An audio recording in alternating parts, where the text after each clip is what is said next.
So now we move on to card number 1, the Magician. This is the first person that the Fool meets on his journey. And I think both cards really nail this down. Again, the card on the right is far more subtle, and the one on the left, I think there's lots of nuance and detail in there that you can really inform a reading with. So it's a great card. It's one of my favourite cards, the Magician. I think it just looks fabulous.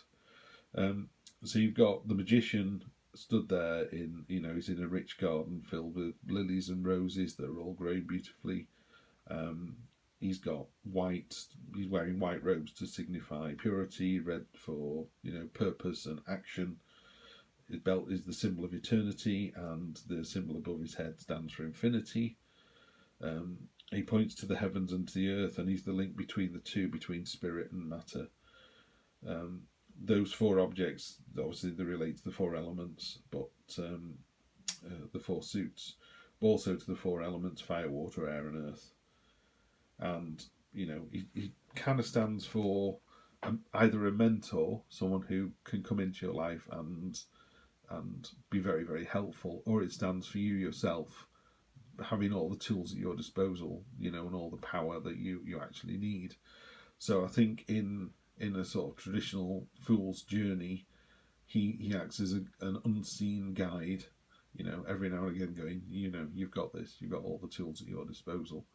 And again, on the card on the right, this one is defined as sort of, I think it's a bit more powerful in this kind of iteration, and it's it's action, concentration, and it's a bit sort of working towards the will of this figure. He's generating this orb of energy, and the planets are swirling around him. A very kind of traditional, powerful mage. Really kind of harnessing the elements. Where I think the image on the left is a little bit more static. So again, I think this one's a dead heat. I love both of those. I think they read really well. They can inform a reading really well.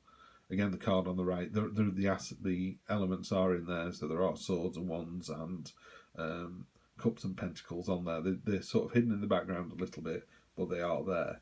And again, I think the great strength of that particular card is just the power that you can feel behind it. It's a very powerful looking card, that one. So that's a great card. So I think that's a win for the TrueBlack deck.